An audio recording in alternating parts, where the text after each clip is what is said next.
भगवते वासुदेवाय। ओम नमो भगवते वासुदेवाय। ओम नमो भगवते वासुदेवाय।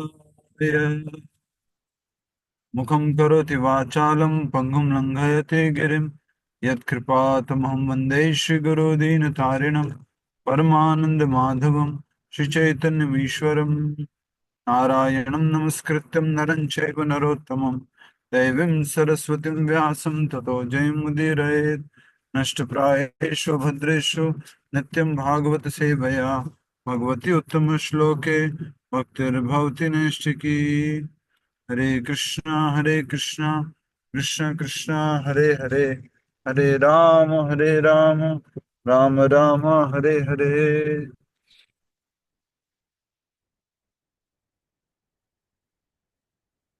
हरे कृष्णा। सभी भक्तों का पुनः स्वागत आज के श्रीमद् भागवत कथा रूप कार्यक्रम में। हरे यस कृष्णा प्रभु जी। शुभम प्रभु प्रभु की माँ दादी जी के लिए मंत्र जाप कर लीजिए। यस। कल ही बात हुई थी, जैसा कि आप जानते हैं हमारी क्लास में आते हैं शुभम, और वो शुभम प्रभु जी की दादी जी जो बीमार थी, उन्होंने शरीर छोड़ दिया है। आज सुबह उनका फोन आया था लगभग 11 साढ़े 11 बजे। तो हम सब भक्त लोग मिल करके 3 बार हरे कृष्ण महामंत्र का जप करते हैं। हरे कृष्ण कृष्ण कृष्ण हरे हरे, हरे राम राम राम हरे हरे, हरे कृष्ण कृष्ण कृष्ण हरे हरे, हरे राम राम राम हरे हरे, हरे कृष्ण कृष्ण कृष्ण हरे हरे, हरे राम राम राम हरे हरे। श्री राधा वृंदावन चंद्र उनको अपने स्थान में अपनी सेवा में शरण दे। हरे कृष्ण।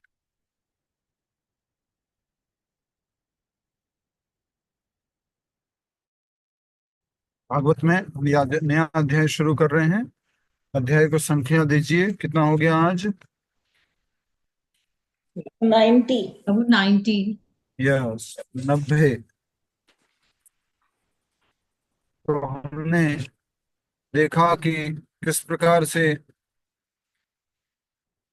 नारद मुनि भगवान श्री कृष्ण के दिव्य लीला में तेजी लाने के लिए कंस के पास गए और कंस को जाकर के बोला कि वास्तव में जो देवकी के 8वें पुत्र थे वो तो नंद बाबा के पुत्र के रूप में ब्रज में रह रहे हैं, और जो उनके एक और पुत्र हैं वो बलराम के रूप में वहां रह रहे हैं। तो आपका काल तो भी है, और आ, आ, सत्य बता करके फिर आ, जब कंस बोलते हैं कि मैं ठीक है, मैं क्या करता हूँ सबसे पहले, क्या करता हूँ सबसे पहले? केशी को बुलवाते हैं। नहीं, केशी को बुलवाया, उनको आज मारने का वो आदेश। तो हुआ ठीक है, उससे पहले कुछ बोला था तो नारद मुनि ने बोला वो मत करो। हाँ, वो तो वसुदेव की हत्या करने को जा रहे थे। हाँ, वासुदेव का वध करने के लिए तलवार खींच ले गया। वसुदेव की हत्या करने के लिए जब जा रहे थे वो गुस्से में, तो बोले ये तो तुम बाद में भी कर सकते हो।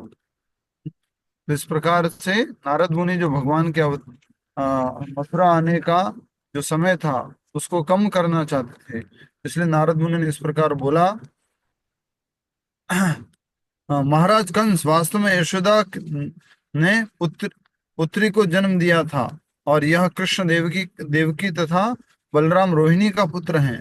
भयवश वसुदेव ने कृष्ण और बलराम का पालन नंद हाँ, बाबा। हार नंद महाराज को सौंप दिया। इन्हीं दो लड़कों ने तुम्हारे लोगों का वध किया है। फिर कंस जो है इस प्रकार से तलवार खींचते हुए वसुदेव जी की तरफ वो तत्पर होते हैं।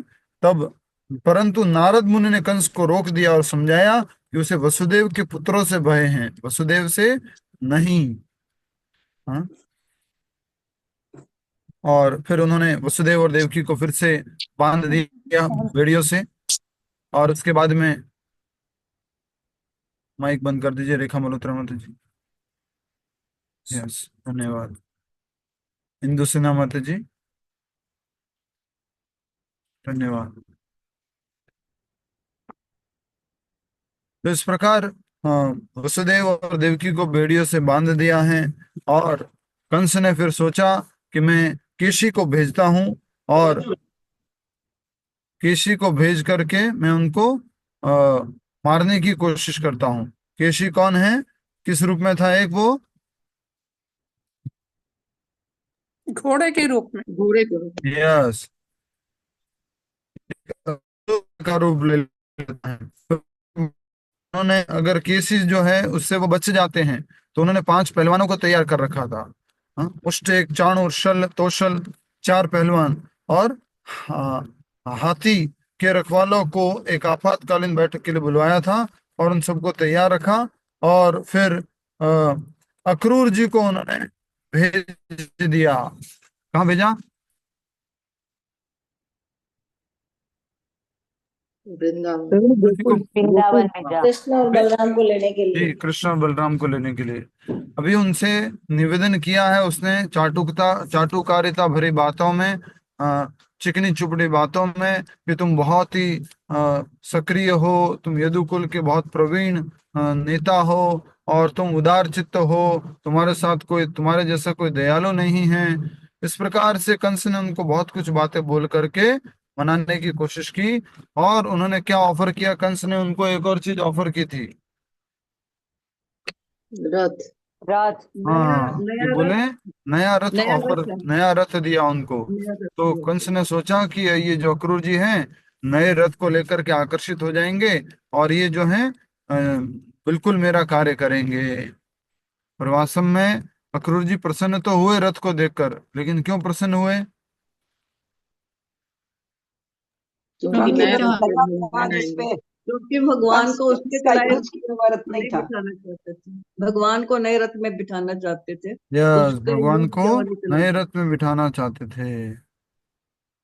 अब अक्रूर जी है वो तैयार हैं। फिर उन्होंने पूरा अपना प्लान बताया कंस ने, कि देवताओं ने मेरे वध के लिए इन 2 लड़कों को भेजा है, और वो नंद महाराज के यहाँ पे रह रहे हैं। आप उनको न्योता दो, उनको उपहार दो, उनको बुला के लाओ, और जो नंद महाराज आदि ब्रजवासी है उनको भी बुला के लाओ। इस प्रकार से उन्होंने कहा है कंस ने इनको, अपने अक्रूर जी को। ठीक है, फिर आगे वो बोलते हैं कि कंस कह रहे हैं कि मैं कृष्ण और बलराम की मृत्यु के बाद क्या करूंगा? पूरे के पूरे वसुदेव को, देवकी को, वृष्णिवंश को, पूरा सबको खत्म कर दूंगा, अपने पिताजी को भी मार दूंगा, और जो देवताओं को सहयोग करने वाले राजा हैं उनको भी सबको मैं मार दूंगा। और आ, मेरे जो परम हितैषी हैं, जरासंध, द्विविद, शंबर, नरक और बाण, इनकी सहायता में देवताओं की सहायता करने वाले सारे राजाओं को नष्ट कर दूंगा, और अंततः पृथ्वी पर शासन करूंगा। मेरी इस योजना को भली भांति समझकर आप तुरंत कृष्ण बलराम को ले आइए। अब जो अक्रूर जी ने उत्तर दिया वो भी बहुत सुंदर उत्तर है, हमने पढ़ लिया था कल भी। श्री अक्रूर ने कहा, महाराज, आपने अपने शत्रुओं को नष्ट करने की बहुत सुंदर योजना बनाई है, परंतु फिर भी व्यक्ति को सफलता और विफलता में समान रहना चाहिए। किस बात की सफलता, किस बात की विफलता? कि तुम जो ये योजना बनाए हो, ये पूरी होगी कि नहीं होगी, इसमें तुम्हें समान रहना चाहिए। अगर तुम्हें जैसा योजना बनाई है वैसा नहीं होता है, तो भी तुम्हें इसको सहन करना होगा। राजा है इसलिए इस तरह से बोल रहे हैं, क्योंकि अंततः नियति ही प्रत्येक व्यक्ति के प्रयासों को फलीभूत करती है। सामान्यतया लोग स्वयं को अपनी सफलता का एकमात्र कारण मानते हैं, और यदि नियति उनके प्रयासों को विफल कर देती हैं, फिर भी वे अपनी इच्छाओं को पूरा करने के लिए अड़े रहते हैं। यद्यपि इस समय आपके साथ बिल्कुल यही हो रहा है, फिर भी मैं आपके आदेश का पालन करूंगा। आप अड़े हुए हो, आपने कोशिश कर ली सब राक्षसों के द्वारा, लेकिन फिर भी आप अड़े हुए हो कि नहीं, मैं तो मार के रहूंगा कृष्ण बलराम को। तो देखते हैं अब नियति क्या चाहती है, और अब मैं आपके आदेश का पालन करूंगा। यह कहकर अक्रूर जी अपने घर चले गए, और सभा समाप्त बर्खास्त करके कंस भी अपने राजभवन लौट आया। अब अध्याय संख्या 90, नया अध्याय शुरू हो रहा है। केशी और व्योमासुर का वध। केशी और व्योमासुर का वध। ठीक है, अध्याय संख्या दे दीजिए 90, 90। अगले ही दिन केशी ने एक विशालकाय घोड़े का रूप लेकर वृंदावन में प्रवेश किया। मन की गति से दौड़ते हुए वह अपने खुरों से धरती को विदीर्ण कर रहा था। इस प्रकार का एक और असुर आया था, उसी तरह से कुछ कर रहा था। कौन बताएगा? एक और असुर आया था, इसी तरह से कुछ कर रहा था। धेनु, बैल का रूप लेके आया था ना। क्या नाम था? अरिष्टासुर। अरिष्टासुर। अरिष्टासुर। या अरिष्टासुर। चलो आप में से एक जना और बताओ, वत्सासुर कौन सा रूप लेके आया था? गाय के बछड़े का। बछड़े का। बछड़े का। हाँ, गाय के बछड़े का। तो अरिष्टासुर जो था, उसी तरह से हम देख पा रहे हैं कि केशी जो है वो भी अपने पैरों के खुरों से धरती को विदीर्ण कर रहा है। उसके गले में बाल, उसके गले के बाल आकाश के बादलों तथा देवताओं के विमानों को स्पर्श कर रहे हैं। हरि बोल। ये थोड़ा कहने का तरीका होता है एक्चुअल में, ये जिससे कि बात को अच्छे से प्रस्तुत किया जाए कि इतना बड़ा लंबा चौड़ा राक्षस, ये घोड़ा, और इसके बाल जो है इतने हवा में लटक रहे हैं, ऊपर तक आकाश में जा रहे हैं। ऐसे ये कहने का एक तरीका होता है। इसको क्या बोलते हैं हिंदी में? किसी बात को जब इस तरह से किया जाता है, थोड़ा बड़ा चढ़ा के किया जाता है, क्या बोलते हैं? संस्कृत या हिंदी में राई कुछ का शब्द। पहाड़ बनाना।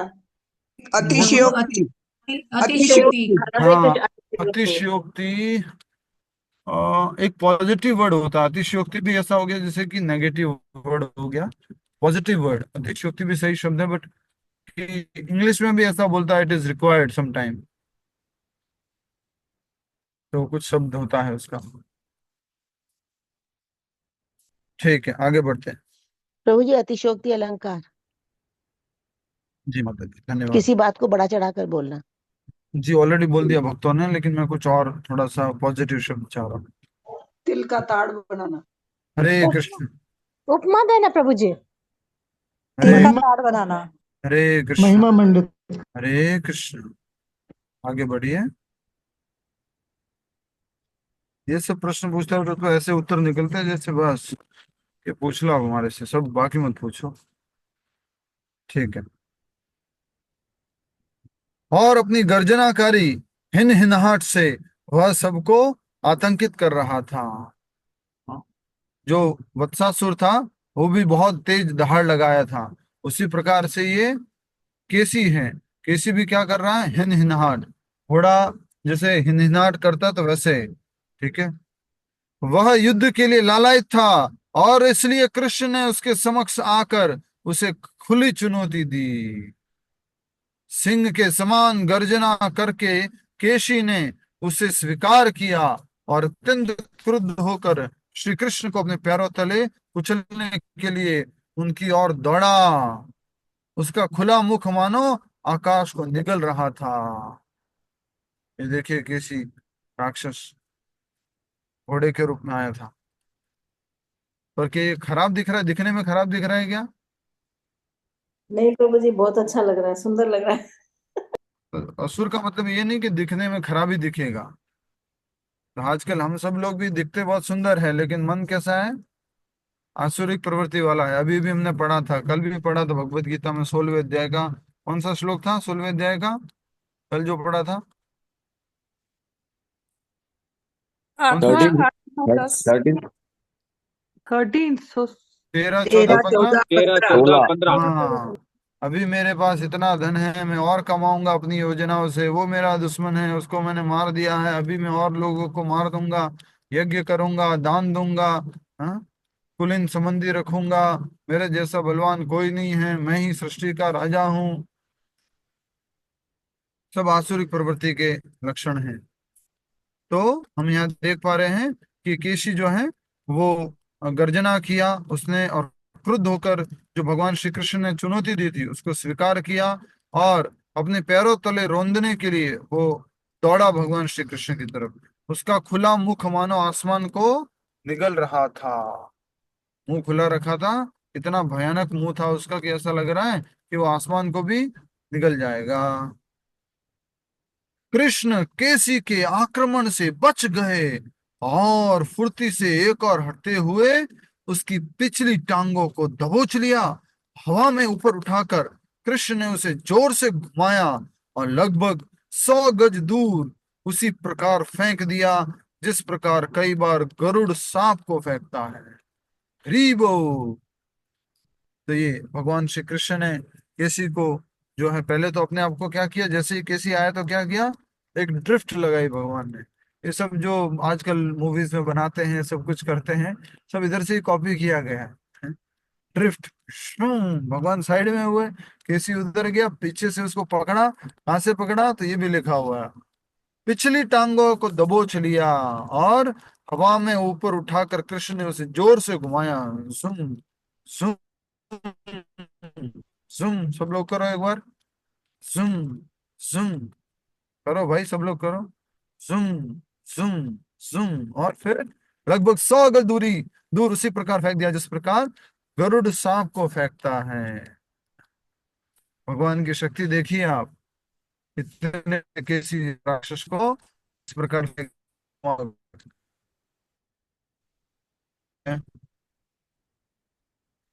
कुचले हुए नाग के समान फुफकारने लगा।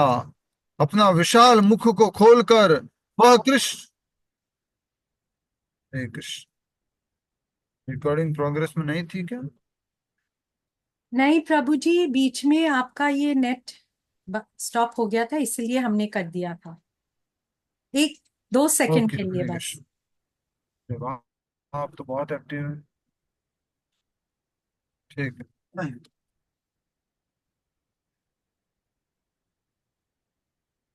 पराजित केशी कुचले हुए नाग के समान फुफकारने लगा। अपना विशाल मुख खोलकर वह कृष्ण की ओर दौड़ा। सहजता से मुस्कुराते हुए कृष्ण ने अपनी बाई मुट्ठी इस प्रकार उसके मुख में डाल दी जिस प्रकार कोई आसानी से सांप को उसके बिल में घुसाता है।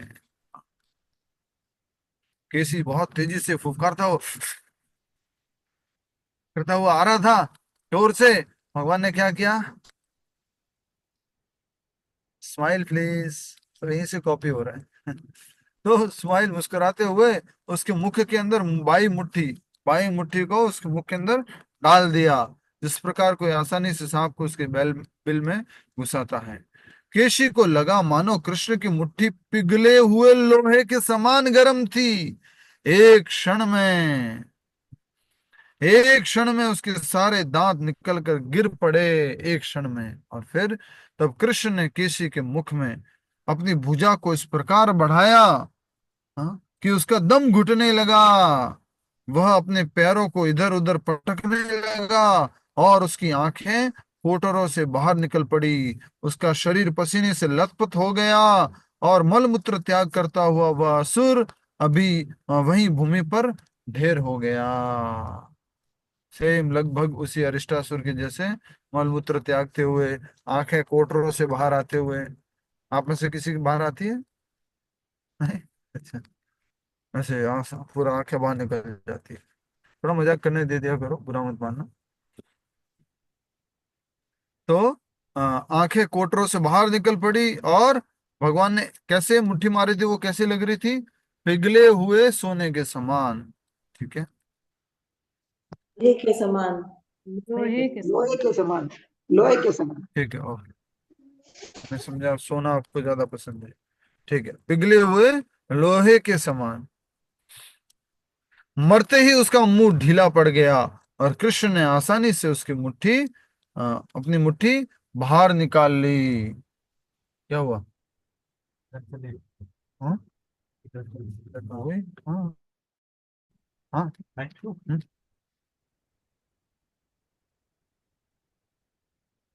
मरते ही उसका मुंह ढीला पड़ गया और कृष्ण ने आसानी से अपनी मुट्ठी बाहर निकाल ली। आनंदित हो देवगण आकाश से पुष्प वर्षा करने लगे और इतना इतनी सहजता से अपने शत्रु को मारने पर किंचित भी गर्व न करते हुए श्री कृष्ण ने उनकी पूजा को स्वीकार किया। इसके बाद नारद मुनि एकांत स्थान में श्री कृष्ण के पास आए और बोले, हे श्री कृष्ण, आप संपूर्ण ब्रह्मांड एवं समस्त जीवों के स्वामी हैं।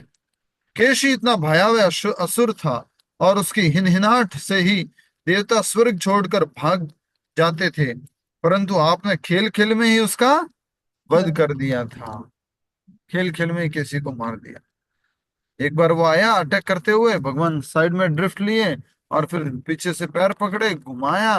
दोबारा जब आ रहा था तो उसके मुंह में बाएं बाएं हाथ की मुट्ठी मार दी, मुट्ठी से उसको मुंह में अंदर पूरा कर दिया और उसके बाद में किसी की मृत्यु हो क्या गई। हो गई? हाँ। जैसे मृत्यु होता है तो क्या बोलते हैं, किसी की मृत्यु होती है तो पालकी लेके जाते, क्या बोलते हैं, उसको लेके जाते हैं। राम नाम सत्य राम है। नाम सत्य राम है। राम सत्य है। वैसे जीवन भर सत्य है, हमेशा सत्य है, लेकिन केशी, व्योमासुर, अकासुर, बगासुर, वत्सासुर, अरिष्टासुर, उनके लिए तो बहुत ही सरलता से सत्य है। राम नाम, कृष्ण नाम, स्वयं सामने खड़े हैं भगवान, भगवान उनको मृत्यु दंड दे रहे हैं, और क्या चाहिए बोले। इनके लिए तो पूरा एकदम सर सिद्ध हो चुका है भगवान का नाम, भगवान स्वयं सामने ही खड़े हुए और उनकी मृत्यु हो रही है। वाह केशी, कुछ तो अच्छे पुण्य किए होंगे आपने। आगे बढ़ते हैं। तो नारद मुनि ने क्या कहा कि आ, हे कृष्ण, आप संपूर्ण ब्रह्मांड एवं समस्त जीवों के स्वामी हैं। केशी इतना भयावह असुर था कि उसकी हिनहिनाहट से ही देवता स्वर्ग छोड़कर भाग जाते थे, परंतु आपने खेल खेल में उसका वध कर दिया। आने वाले दिनों में मैं आपके हाथों चाणूर, ये नारद मुनि क्या कर रहे हैं, एक प्रकार से नारद मुनि एक प्रकार से क्या कर रहे हैं, प्रभु इधर सबका का बात उद्धार इधर, कर उधर रहे का हैं, बात वो उधर। सब बता रहे हैं। नारद मुनि चाह रहे थे कि जल्दी से तीन चीजें होने वाली थी मथुरा में। एक तो क्या, सबसे बड़ी चीज वसुदेव जी और देवकी की मुक्ति।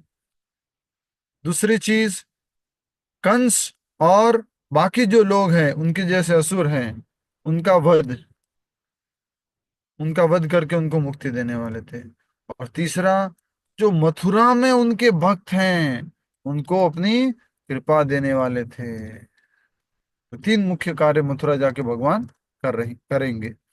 बट यहाँ पर मैं जो कह रहा हूं वो ये कहना चाहता हूं कि नारद मुनि भविष्यवाणी कर रहे हैं, भविष्य बोल रहे हैं। अभी तो भगवान ने किया नहीं, पर देख पा रहे नारद मुनि भी क्या क्या होने वाला है आगे। उधर कंस को बात करके आए थे, कंस थोड़ा सा अपना तैयार हो चुका है, तो नारद मुनि को मालूम है कि वो तैयार हो रहे हैं, तो इधर से भगवान भी तैयार हो रहे हैं और उनका फिर हरि बोल होने वाला है। आगे आने वाले 2 दिनों में मैं आपके, मात्र कितने, 2 दिनों में, वो भी क्लियरिटी है पूरी एकदम क्लियर, मात्र 2 दिन। हाँ? आगे आने आगे आगे नहीं लिखा है, बार बार मैं बोल रहा हूँ।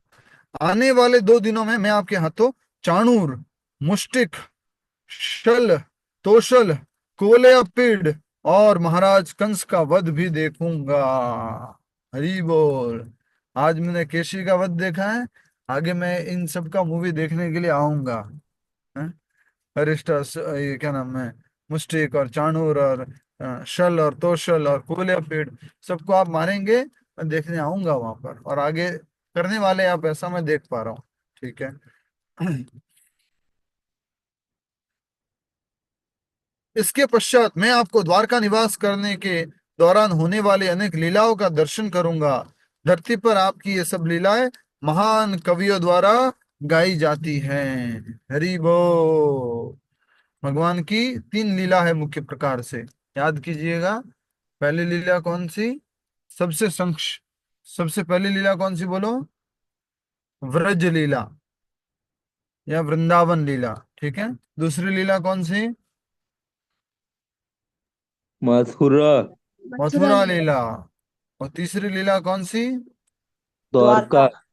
द्वारका लीला। सबसे छोटी लीला कौन सी है? वृंदावन।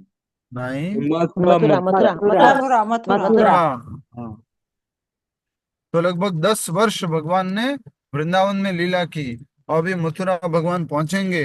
नारद मुनि पहले से ही बता रहे हैं कि मैं देख पा रहा हूँ कि आप अब मथुरा में इन सब का वध करने के पश्चात कहाँ चले जाएंगे? द्वारका चले जाएंगे। और आपकी द्वारका में बहुत सुंदर दिव्य लीलाओं का दर्शन करूंगा मैं। और ये आपकी लीलाएं महान कवियों द्वारा गाई जाती हैं। हरि बोल। ठीक। मैं आप मैं आपको साक्षात काल के रूप में देखूंगा, और अर्जुन के सारथी बनकर पृथ्वी के भार को अ, कम करने के लिए, कम लिखा हुआ नहीं है, इसको लिख लीजिए अगर लिखा हुआ नहीं, तथा अर्जुन के सारथी बनकर पृथ्वी के भार को कम करने के लिए विरोधियों को नष्ट करते देखूंगा। हे भगवान, आप स्वयं अपना आधार हैं, आप परमेश्वर हैं, मैं आपको नमन करता हूँ। वो नारद मुनि शुद्ध भक्त भगवान के क्या देख पा रहे हैं? पूरा का पूरा भविष्य देख पा रहे हैं।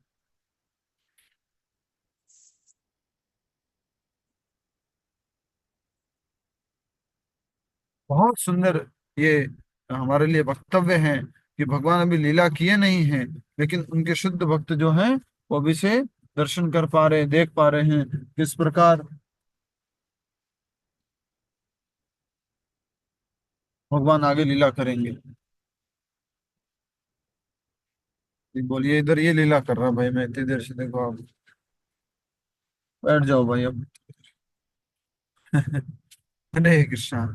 तो नारद मुनि भगवान का पूरा अ, दिव्य भविष्य में जो होने वाली लीला है उनको दर्शन कर पा रहे हैं, और भगवान से ही कह रहे हैं कि आगे मैं आपसे इस प्रकार आपके दर्शन करूंगा। ठीक है। यह कहकर नारद मुनि ने श्री कृष्ण को प्रणाम किया, और उनके दर्शन को अपना परम सौभाग्य मानते हुए उनका आशीर्वाद लेकर वहां से प्रस्थान किया। हरि बोल। केशी का वध करने के बाद श्री कृष्ण अपने ग्वाल मित्रों के साथ फिर से अपनी गाय चराने में व्यस्त हो गए। भगवान का मुख्य काम क्या है? गाय चराना, माखन चुराना, ग्वाल वालों के साथ में रहना, गोपियों के साथ में रहना। ये साइड में बीच बीच में थोड़ा बहुत डिस्टरबेंस आते रहते हैं, उनको साफ करते रहते हैं।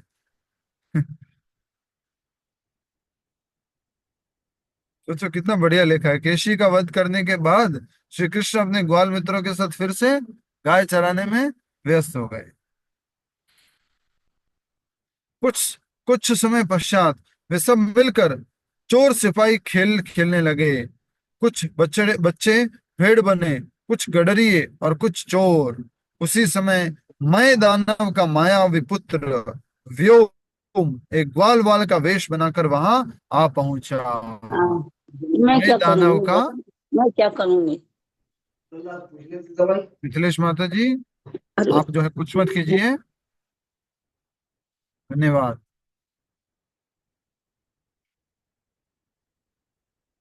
तो मय दानव जो है, उनका जो बेटा था मायावी पुत्र व्योम, वो एक ग्वाल वाल का वेश बनाकर वहां आ पहुंचा। भगवान कृष्ण कौन सा खेल खेल रहे थे उस समय पे, पूर्विका माता जी? प्रभु जी। हाँ बोलिए। चोर सिपाही का। क्या बात? पूर्विका माता जी, हरे कृष्णा प्रभु जी।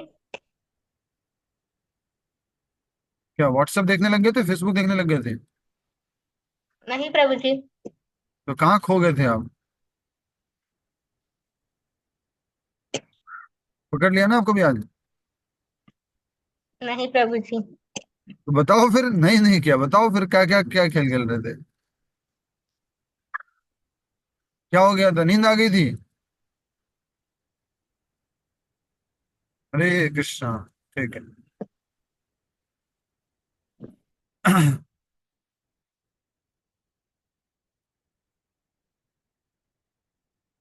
तो कृष्ण बलराम सारे ग्वालवाल वहां पर ये चोर सिपाही का खेल खेल रहे थे।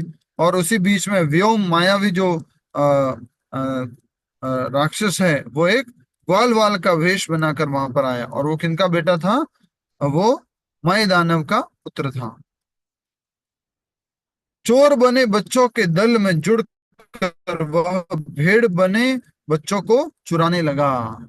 चोर बने बच्चों के दल में जुड़ चुराने लगा। इसमें कुछ गलत हो रहा है क्या? इसमें कुछ भी गलत हो रहा है? बोलो। नहीं प्रभु जी, वो चोर नहीं हो सिपाही रहा खेलते थे गलत, तो जो चोर बच्चे कुछ चोर गलत बने नहीं थे हो रहा चोर है, क्योंकि जबरदस्ती, जो हाँ। खेल खेला जा रहा था वैसे ही हो रहा है। चोर क्या करेगी? चोर क्या करेंगे? चोरी करेंगे। तो ये चोरों के दल में घुस गया और जो भेड़ बने हुए थे उनको चुरा लिया। अब चुराने वाला अब कौन है वास्तव में? और रियल चोर आ चुका है। और बाकी जो चोर थे वो तो कौन थे? ग्वाल वाल थे। वाल वाल थे, वो तो नाटक कर रहे थे। पर अब तो ये रियल चोर आ चुका है, व्योमासुर। चोर बने बच्चों के दल में जुड़कर एक वह भेड़ बने बच्चों को चुराने लगा। वह उन्हें एक गुफा में ले जाता और उसके मुंह को एक विशाल चट्टान से बंद कर देता। कुछ ही समय में भेड़ बने केवल 4-5 बच्चे ही रह गए। तो क्या करता था ये? चोरी करके भेड़ों को, भेड़े कौन थी बोलो? कुंजू मुरारका माता जी, भेड़े कौन थी? मेरे ग्वाल बाल थे प्रभु जी। हाँ, ग्वाल वाल थे। तो उनको चुरा चुरा के लेके जाता और उनको एक गुफा के अंदर डाल देता। धीरे धीरे करते हुए कुछ ही समय में भेड़ बने केवल 4-5 बच्चे ही रह गए। कृष्ण व्योमासुर की सारी चाल समझ गए। जैसे ही व्योमासुर ने कुछ और बच्चों को चुराने का प्रयास किया, कृष्ण ने उसे उसी प्रकार दबोच लिया जिस प्रकार शेर भेड़िए को दबोच लेता है। व्योमासुर ने स्वयं को कृष्ण की पकड़ से छुड़ाने का छुड़ाने के भरसक प्रयत्न किए, परंतु वह सफल नहीं रहा। और आकाश मार्ग से तमाशा देख रहे देवताओं को देखते देखते कृष्ण ने उसे अ, तेजी से भूमि पर पटक कर मार डाला।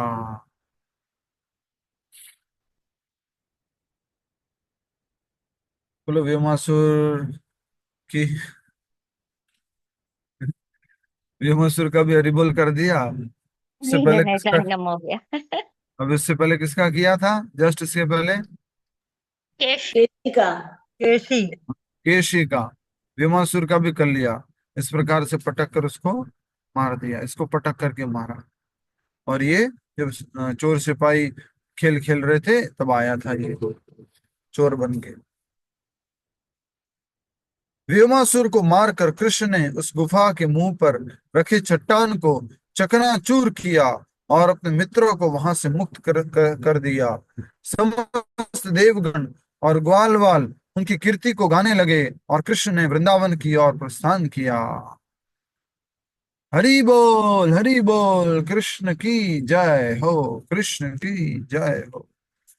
तो इस प्रकार ये भगवान कृष्ण ने व्योमासुर का वध किया। इससे पहले केशी राक्षस का वध किया। कंस ने दो भेजे थे, उनको मार दिया। अब नेक्स्ट क्या होने वाला है? नेक्स्ट अक्रूर जी का वृंदावन आगमन। आप हाँ। कहे तो शुरू कर देते हैं, अभी 10 मिनट हाँ, है। कर दीजिए प्रभु जी। तो गाड़ी कहीं साइड में लगा देना, 10-15 मिनट और कर लेते हैं। सभी लोग एक बार टाइप करो, हरि बोल। टाइप करो फटाफट। हरि बोल। टाइप करना माथे, टाइप करना माथे माथे। हरे कृष्ण। अध्याय संख्या 91, अक्रूर जी का वृंदावन आगमन। अक्रूर जी का वृंदावन आगमन, हरि बोल। ये सुनते ही बहुत सारे लोग ऑलरेडी भावुक हो जाते हैं। यस और नो? बहुत सारे लोग जब ये बात सुनते हैं कि कृष्ण और बलराम को कोई वृंदावन से दूर करने के लिए आ रहा है, कृष्ण और बलराम को अक्रूर जी लेने के लिए आ रहे हैं, अक्रूर जी कैसे कर सकते हैं ये काम? अक्रूर जी को नहीं आना चाहिए। ऐसा करके हमारे मन में ऑटोमेटिकली विरह भाव उत्पन्न हो जाता है। तो ये 91 संख्या हो गया इस अध्याय की। और अध्याय का शीर्षक है अक्रूर जी का वृंदावन आगमन। कुछ भक्त लोग कुछ बोल रहे हैं, उसको समझ लेते हैं क्या कह रहे हैं। Yes, yes. तो एक माता जी का संदेश आया है कि शुभम जो है बहुत ब्रेव है। हाँ, दादी जी की आज मृत्यु हुई है, देहांत हुआ है, फिर भी वो क्लास में है। यस, एक तरफ से उनका शरीर साथ नहीं देता है तो वो कहीं जा नहीं सकते। जो लोग वहां पे जो भी कर रहे हैं, क्रियाक्रम कर रहे हैं,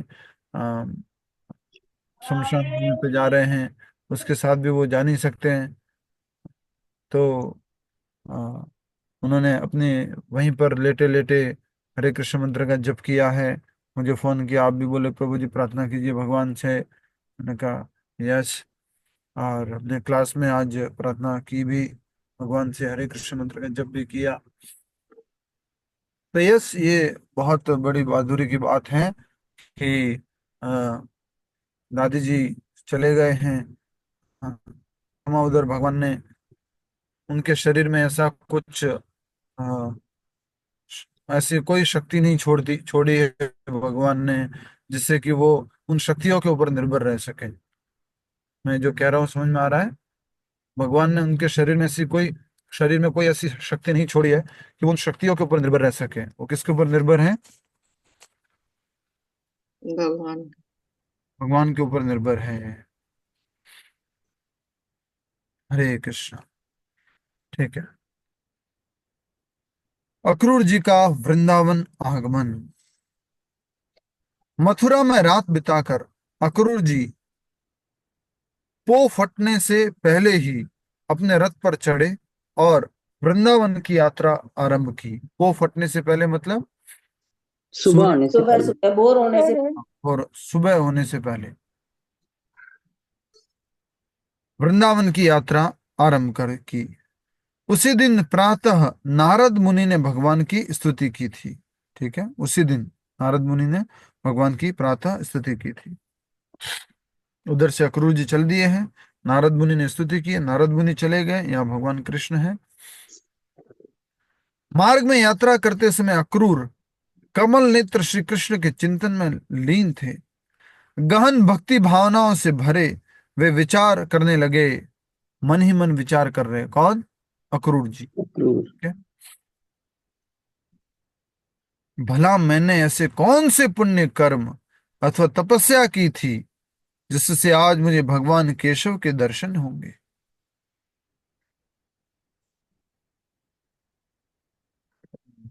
बाहर के कथाकार जैसे करो कोशिश, ट्राई करो कि नहीं, इतने ऐसे ही चलने दो।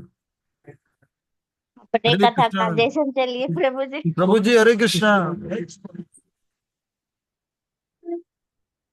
इतना अच्छा बुक डिस्ट्रीब्यूशन चल रहा है ना, पूरा सारे चौराहों पर, सारे जगह सब लोग।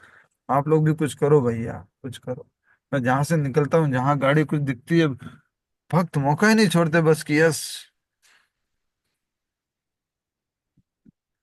प्रभु जी आपको भी कहते क्या? होंगे सब खरीद लो। मुझे फिर हरे कृष्ण प्रभु जी कहते हैं बस। प्रभु कुसुम सरोवर माता जी लोगों ने एक दिन डिस्ट्रीब्यूशन किया दिल्ली में, उन्होंने फोटोज डाले थे, कुछ यस। रोड पे किया है डिस्ट्रीब्यूशन। करो, हिम्मत करो, अपनी सोसाइटी में, रोड पे कहीं टेबल लगा करके कोशिश कीजिए सब लोग। प्रभु जी हमारे पास व्हाट्सएप पर जितने भी वो हैं सबके ऊपर निकाल दिया है और सबको बता भी रहे हैं, लगे हुए हैं हम। बहुत मगर बढ़िया, हम लोग इसकी हम फोटो नहीं आपको भेज सकते ना। कोई ये बात, बात हम डिस्ट्रीब्यूशन करते रहिए बस। भगवत अपने मन गीता। से कर रहे हैं, ये हमारा कर्तव्य बनता है, मन से कर रहे हैं प्रभु जी। यस। भगवान अच्छा करेंगे। जो हुआ बहुत बुरा हुआ है, क्या करें, भावुक हो जाते हम तो। ठीक है।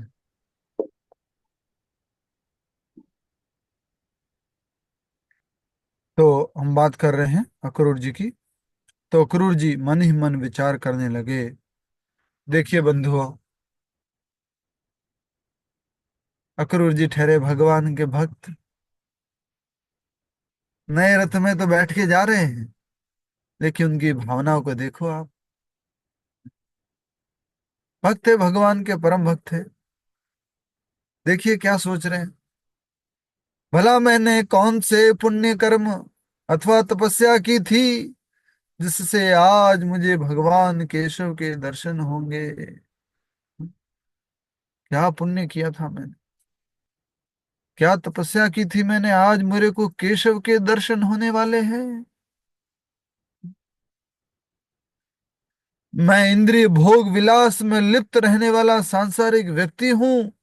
इसलिए जिस प्रकार शूद्र को वैदिक मंत्रोच्चार का अवसर मिलना एक आश्चर्य होता है, उसी प्रकार मुझे श्री कृष्ण के दर्शनों का ही अवसर मिलना निश्चित ही एक आश्चर्य है। मुझे क्यों दर्शन देंगे केशव। मैं कितना सौभाग्यशाली हूं कि केशव मुझे दर्शन दे रहे हैं।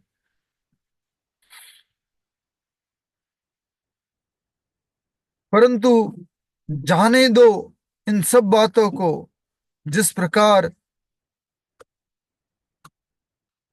नदी की लहरों में दिशाहीन बहता लकड़ी का लट्ठा कभी कभी तट पर आ लगता है, उसी प्रकार कभी कभी मुझ जैसे पतित को भी भगवान का दर्शन प्राप्त हो सकता है। नदी में बहता हुआ लट्ठा कभी कभी तट पर आ लगता है, उसी प्रकार कभी कभी मुझ जैसे पतित को भी भगवान दर्शन प्राप्त हो सकता है। आज मेरे समस्त पाप नष्ट हो जाएंगे और मेरा जीवन सार्थक होगा, क्योंकि आज मैं परम भगवान के चरण कमलों में प्रणाम करूंगा। मेरे सारे पाप मिट जाएंगे। आज मुझे मेरे जीवन का लक्ष्य प्राप्त होने वाला है। आज भगवान के चरण कमल प्राप्त होने वाले हैं मुझे। मेरा जीवन सार्थक हो जाएगा। आज मैं परम भगवान श्री कृष्ण का दर्शन करने वाला हूं।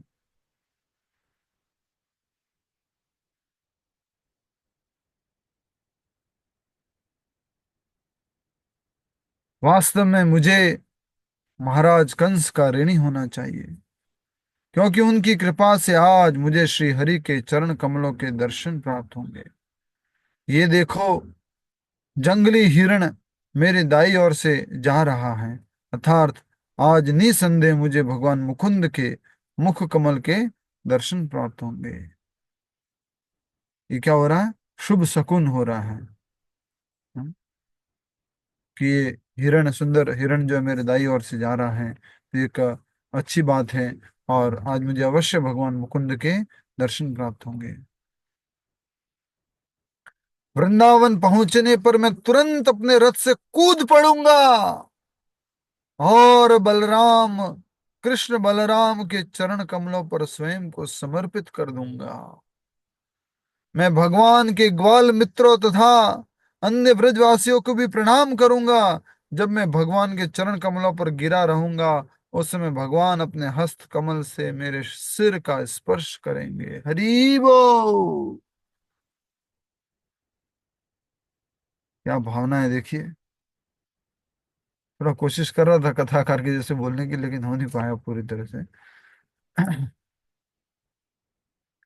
तो कितनी सुंदर भावना है अक्रूर जी की। और हम भी जब वृंदावन जाते हैं तो हमारे भी इस प्रकार से भाव हो कि हम भगवान के चरण कमलों में गिर पड़े, वृंदावन धाम को प्रणाम करें, वहां के सब ब्रजवासियों को प्रणाम करें, अपने सारे अहंकार छोड़ करके वृंदावन धाम में हम वास करें। अक्रूर जी खुद बता रहे कि वृंदावन कैसे जाना चाहिए। वृंदावन पहुंचने पर मैं तुरंत अपने रथ से कूद पड़ूंगा और कृष्ण बलराम के चरण कमलों पर स्वयं को समर्पित कर दूंगा। मैं भगवान के ग्वाल मित्रों तथा अन्य ब्रजवासियों को भी प्रणाम करूंगा। जब मैं भगवान के चरण कमलों पर गिरा रहूंगा, उस समय भगवान अपने हस्त कमल से मेरे सिर का स्पर्श करेंगे। चूंकि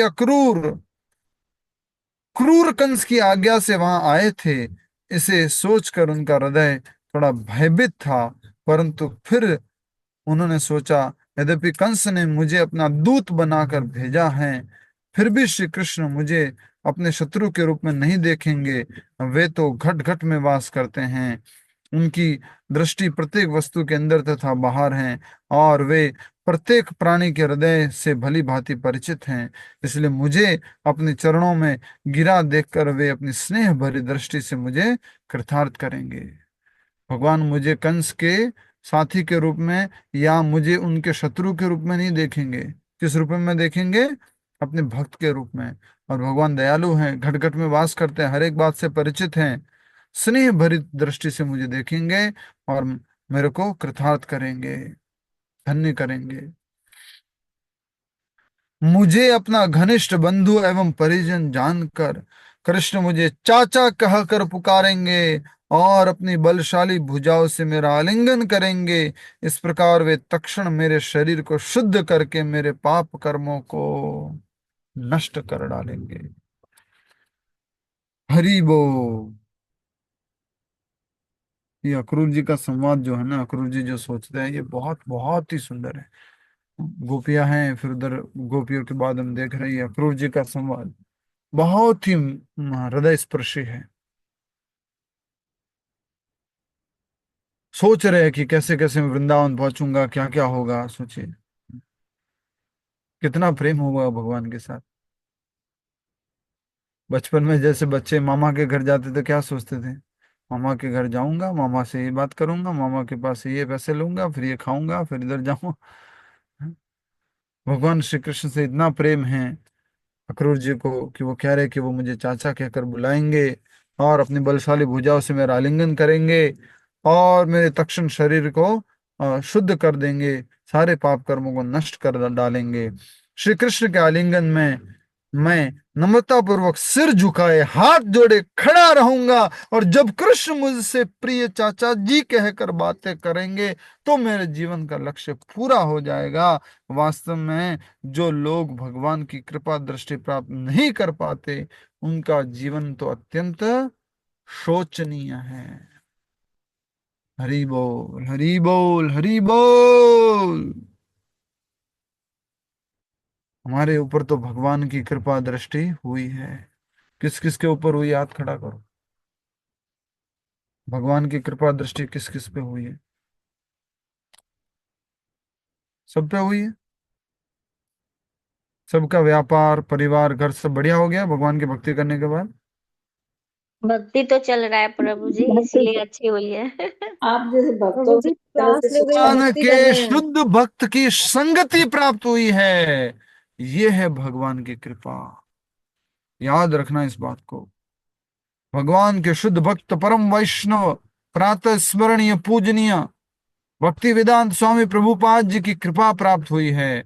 उनके दर्शन, उनके उनके ग्रंथ, उनकी संगति, उनके भक्तों की संगति ये प्राप्त हुई है।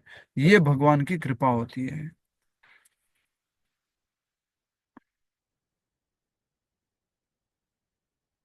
जिनको भगवान की कृपा नहीं प्राप्त है, उनका जीवन कैसा है? अत्यंत शोचनीय। शोचनीय मतलब क्या हो गया बोलो? खराब सोच। है प्रभु जी, हाँ, खराब है, खराब है। दुखद सोचनीय, दुख भरा। दुख भरा, चिंतनीय। शोकनीय नहीं है, शोचनीय। हाँ, सोचनीय, चिंतनीय, दुखद। नरक जैसा। विचार करने के योग्य है कि नरकी। क्या होगा इनका। इनको भगवान की दृष्टि नहीं मिली है, क्या होगा इनका। शोचनीय है। और जिनके ऊपर भगवान की दृष्टि पड़ी है, कृपा दृष्टि हुई है, उनका जीवन कैसा है? हरि अच्छा है। बोल। सुखमय कुछ जीवन, सुखमय। प्रसन्नमय तो ये है, आनंद में, आनंद में, प्रसन्नमय आनंद है, में। आनंदमय है। मधुर में।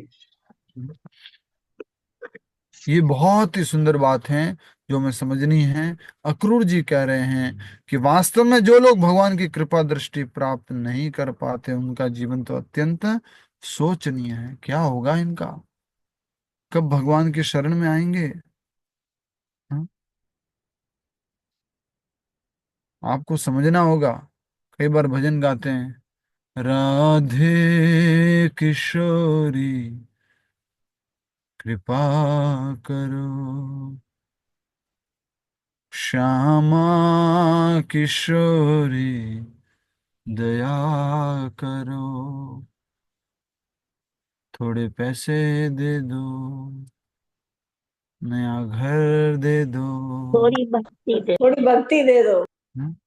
लोगों के प्रभु मन जी में, का संग दे दो। ज्यादातर लोगों के मन में क्या है? कृपा करो, दया करो, मतलब अरे जब से बिहारी जी से जुड़े हुआ हूं क्या बरकत हो रही है, क्या व्यापार बढ़ा है, पूरी कृपा है प्रभु जी, पूरी ठाकुर जी की कृपा।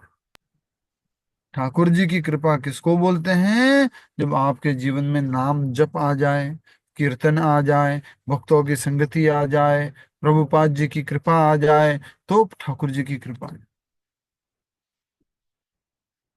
ज्यादातर लोग कृपा किसको सोचते हैं?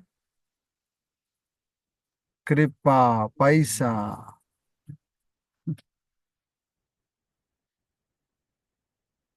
तो हम लोग कृपा पात्र हैं।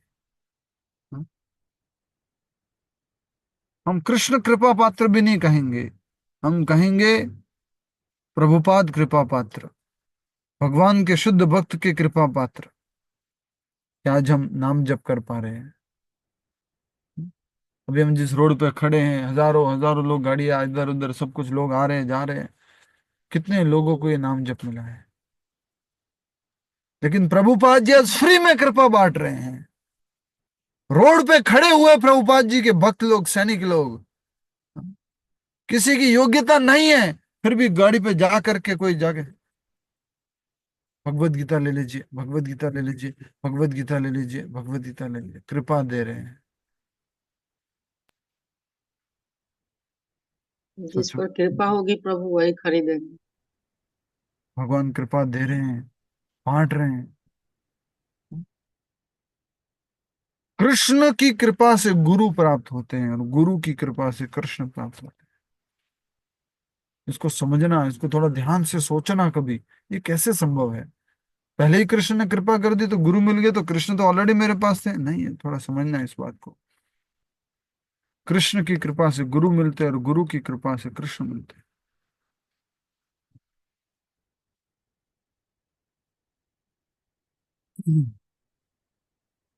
और तब कृष्ण के बड़े भाई मेरे जुड़े हुए हाथों को अपने हाथों में लेंगे और मेरा आलिंगन करके घर के भीतर ले आएंगे। वहां वे मेरा स्वागत और आव भगत करने के बाद पूछेंगे कि कंस उनके परिवार वालों के साथ कैसा व्यवहार कर रहा है। इस प्रकार स्वप्रफुल्लित अक्रूर जी सूर्यास्त के समय गोकुल पहुंचे। सुबह सुबह चले थे और कहाँ पहुंचे? गोकुल। आगे की कथा कल करेंगे। अक्रूर जी पहुंचे, क्या हुआ सब हम कल देखेंगे। बहुत ही सुंदर लीला चल रही है, आनंद से पूरा भरने वाली है। किसी का कोई प्रश्न है तो पूछ लीजिए।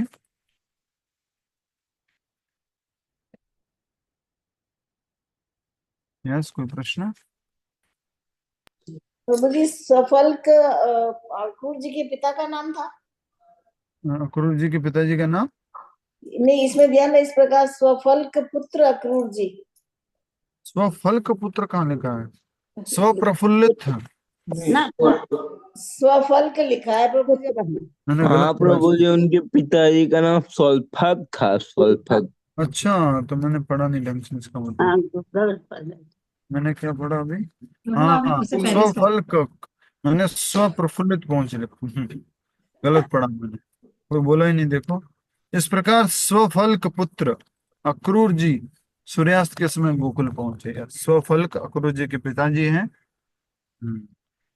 धन्यवाद माता जी। यस, और कोई प्रश्न?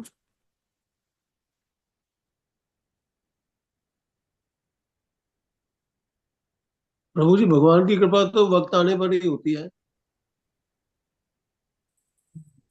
वो भी कह रहे हैं कि भगवान की कृपा को कैसे मालूम करें कि भगवान की कृपा हुई है? तो उसको मालूम करने का तरीका है कि अपने जीवन में भक्त आ गए, इसका मतलब भगवान की कृपा हो गई। वो तो अलग चीज है। मैं मतलब भगवान की कृपा जब किसी पे होती है तो उस कृपा होने का वक्त आ जाता है, तभी होती है। तो अगर हाँ, उसके पहले अहेतु की कृपा भी होती है। वक्त जरूरी नहीं है कि हमारे कर्मों के अनुसार, पुण्यों के अनुसार वक्त आएगा। एक होती है अहेतु की कृपा, उसको बोलते हैं कॉजलेस मर्सी, अकारण दया, अकारण कृपा।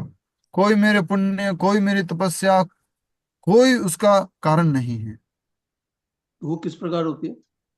वो मात्र शुद्ध भक्त करते हैं, हाँ, प्योर नहीं उनके डिवोटीज। प्रकार में जाएंगे तभी करेंगे ना। जैसे ये बुक डिस्ट्रीब्यूशन चल रहा है प्रभुपाद जी का, ये क्या है? अहेतु की कृपा है, पूरी अहेतु की कृपा है।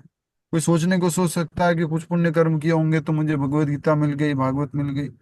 पर ये डिस्ट्रीब्यूशन प्रभुपाद जी जो करने का नियम बनाए हैं, रोड के ऊपर, चौराहे के ऊपर, रेड लाइट के ऊपर, ये पूरी की पूरी अहेतु की कृपा है।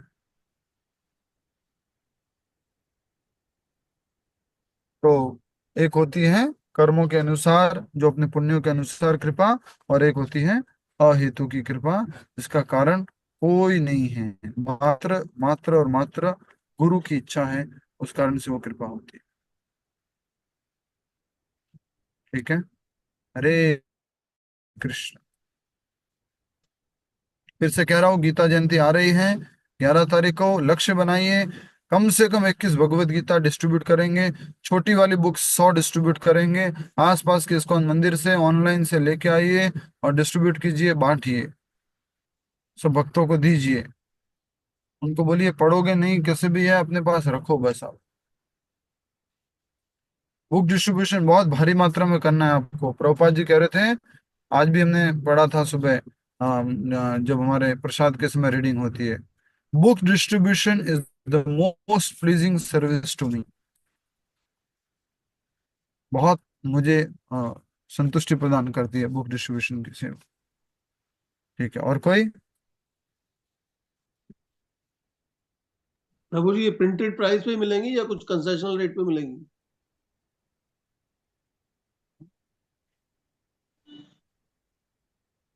बुक जो है, जो प्रिंटेज प्राइस पे, साइड में रोक देना। नहीं,